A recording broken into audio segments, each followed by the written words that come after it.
you know, in your analysis, you seem, you can correct me if I'm wrong, but you seem to be harder on the APC than the PDP. I'm just trying, that's the feeling I get. I don't know if that is how you intend it to be. No, you see, for the PDP, there's a consensus on what it represents from 1999. What is it that they represent? Oh, the PDP has been about grabbing power.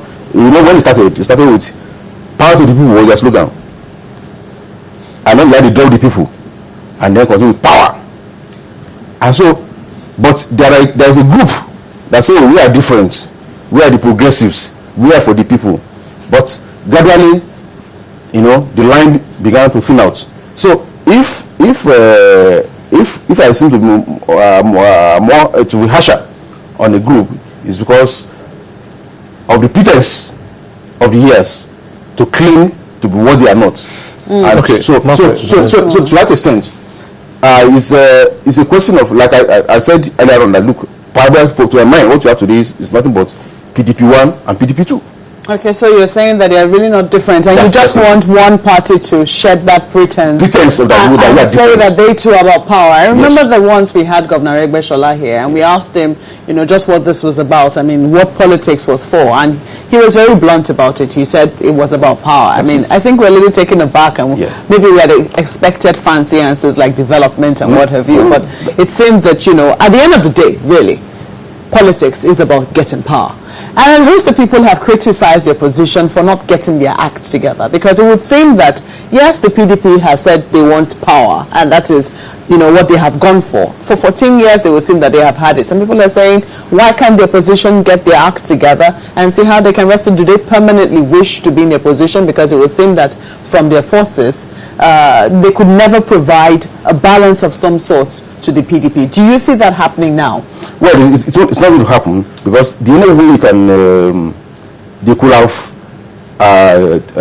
taken the PDP out is if they go on a different route, if we're able to galvanize the people, mobilize the people, speak to the issues that people can identify with. Because don't let deceive us, kid ourselves.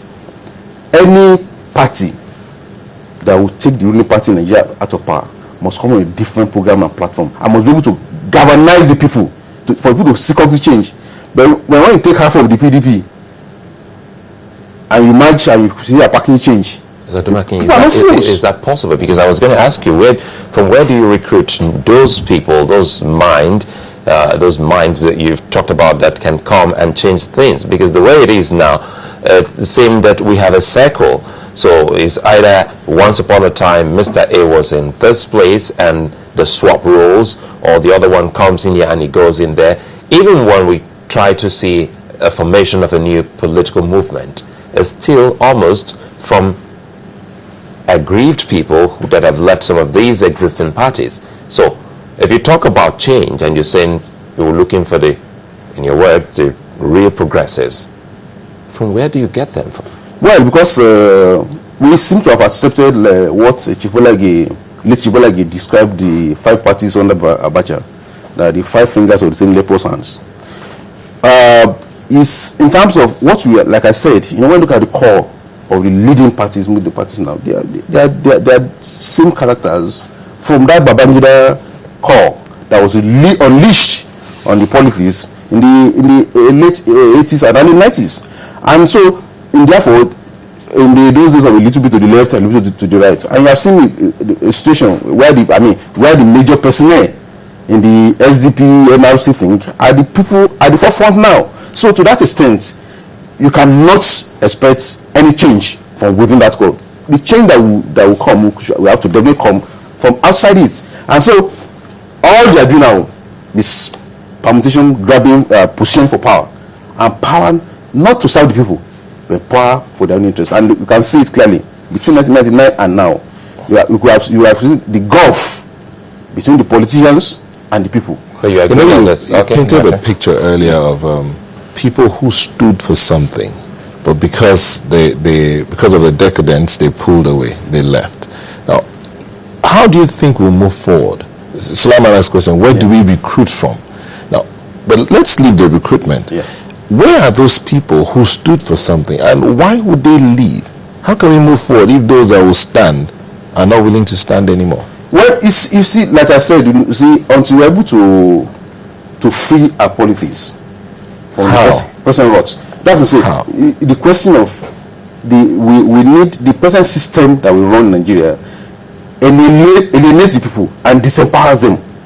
Is what we are now. I was telling some people a few days ago that look, in southwest of today, given the kind of the political system and the electoral process we run now, if Awolowo were to come back to the land of the living and put himself up for election, I doubt if he will win, because the whole system has become so corrupted. To aspire for for Senate today now, you must have a minimum of 500 million to 1 billion naira. It's about money. It's no longer about the people, and that's why you can see that the politicians are not policy for anything. So if the electorate, assuming the electorate wakes up now and say, all the electorate say we want to vote for you as against the other person, you're saying it won't work? It will not work.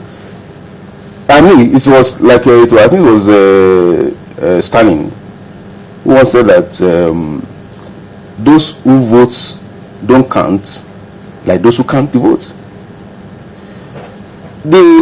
How many of elections that we have, you say, you have reflected the wish of the people? Even when people make a choice, those who have political friends, do they allow it? I mean,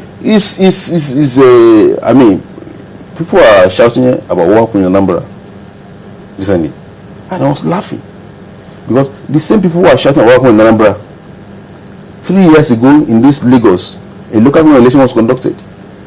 Till date, there's no results for that election.